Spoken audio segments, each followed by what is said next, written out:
you do not love yourself enough, or you would be running to do what your nature demands of you. Marcus Aurelius tells himself this in his meditations, and it is probably the it is probably the line that has changed my life more. Probably the quote that has impacted me more than any other one.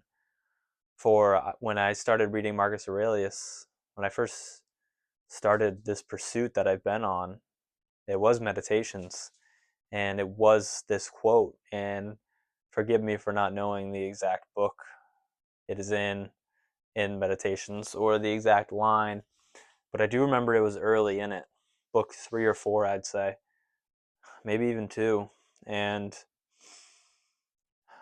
I remember reading it and just being like,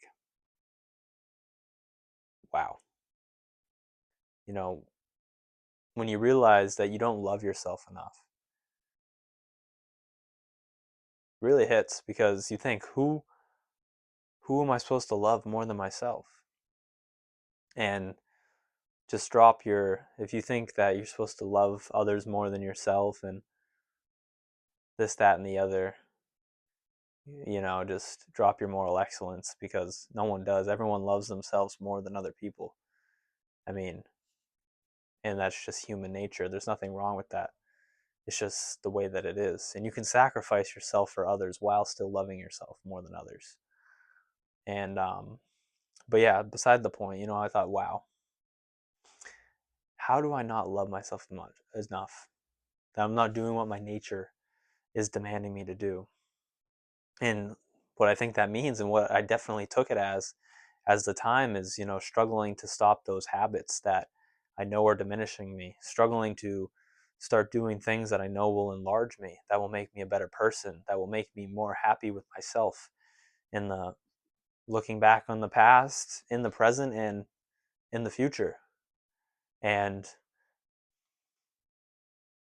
yeah, it hit. It was definitely eye opening when I heard that, because if I'm not going to love myself enough to do the things my nature is demanding me to do, who is going to? And no one's going to come along and, urge you to do those things that the still small voice is urging you to do.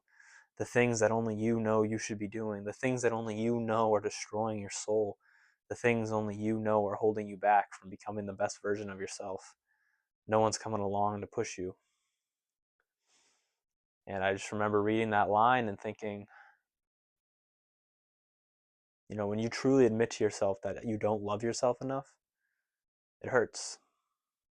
And you want to start loving yourself enough. And this is I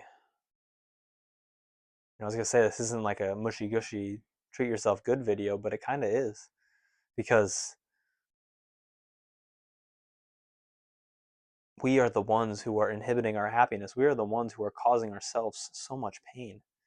And it is from not taking control of the things within our control, not living the life we know we want to live, not doing the things we know we should be doing to become the person we know we want to be, and keep giving into those vices and those habits that we told ourselves we would never give into again. We just don't love ourselves enough. Because if we did, we'd be running to do these things. We'd be running to be seen as beautiful in our own eyes, in the eyes of God, in the eyes of our spirit, in the eyes of our higher self. We would be running for this. And I think, I mean, there's direct correlation with me reading that quote and flipping my life upside down and changing my habits. And it was really just that realization. And I hope, if you're at a point in your life, and I'm still at a point in my life where I don't love myself enough, where I need this reminder, where this is still powerful, where this still hits me, and I think, wow, how can I not stop doing this thing that I know I should stop doing? How can I not start doing this thing I know I need to start doing? Why do I keep beating myself up for these things that I know I just need to stop doing? Or, any of those things. I still struggle with it. I'm not beyond the point that, I'm speaking on past experience, because that's when this quote first hit me and changed my life. But it still hits me, and still, I believe, will change my life further in the future, for always remembering that you just got to do what your nature is demanding you. And to me, then your nature is, what the still small voice tells you to do. The things that you beat yourself up for. I don't believe in the notion that we need to be, I don't know why people think we need to be kind to ourselves when in reality we just need to be better. Yes, you do need to be kind to yourself. You don't need to always be so hard on yourself. But also, if you were just better, you wouldn't be so hard on yourself. If you didn't give in to these vices that you know are killing your soul, you wouldn't be so hard on yourself. So don't pray to be kinder to yourself. Pray to be stronger so you don't need to be mean to yourself. Pray to not give in to those vices so you don't need to so you don't need to reprehend yourself for them. These are the things we should pray for. These are the things we should strive for. Not to be nicer when we fall, not to not feel so bad about giving into these vices. Epictetus talks about how the only good thing about our bad habits is the shame we feel for our bad habits. And when we stop losing the shame for our bad habits, we've lost something that was pure in us. We lost something that was holding us accountable. If you feel bad for acting badly, that is good. That means God is within you. That means God is not forsaken you. That means you are of a high moral rank, and God does not want you to lose. He does not want to lose you in his army.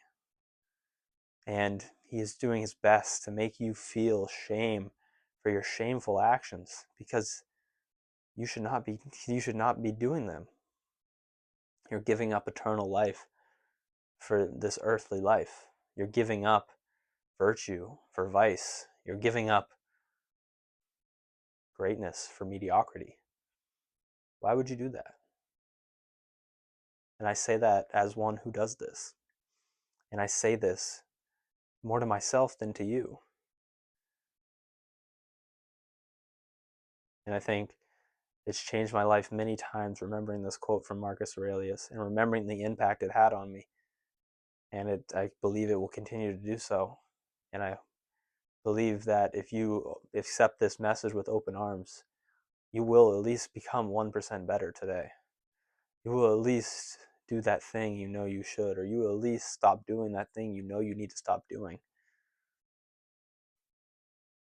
Because your nature demands it. Because you want to start truly loving yourself. Truly loving yourself isn't accepting yourself where you are. Well, it's accepting yourself where you are, but it's morally striving to become that which you know you can be. It's not saying that, that's why there's issues with the body positivity movement, with people being proud of being overweight. You shouldn't be so ashamed of yourself that you can't get up and go to the gym. But you shouldn't find happiness in being 400 pounds. You should find happiness in overcoming that and losing weight. And that's the same thing for our physical or for our spiritual existence. We shouldn't be happy with all of our faults. We should be happy that we are eliminating our faults and becoming more pure. But at the same time, not wasting so much time and energy reprehending ourselves that we can't improve. Because improvement is really the goal, not lashings and, bombardment with abuse. That is not our goal. Forgive yourself, but become better. Forgive yourself and don't do it again. You know how this will age. You know how you will feel about this tomorrow, next week, next month, next year. Good or bad, you know how this will age. So why do you choose to do the things you know you are going to continue to regret? That are going to continue to eat you alive, that are going to continue to kill your soul, that are going to continue to diminish you. No one's going to come to push you, especially if you're a little above average. Your few vices that you have, no one's going to call them out. You can easily point at other people who are worse off. You can easily say, at least I'm not doing this or I'm not doing that. But is that really how you want to live? Being content with average and just not being just not being that bad? You're not that good, but you're not that bad. You're not everything you could be, but you're not nothing. You're not as worse off as you could have been. You know, you're twice the man you could have been. But you only think that when you're sad. You only think you're so good when you're so sad. Stop. No, start. Just running to what your nature demands. Start truly loving yourself and start becoming the person that you know you could become and start living up to the things that you say you're going to do. Start upholding the principles that you know your soul yearns to uphold. Start running to do as your nature demands you.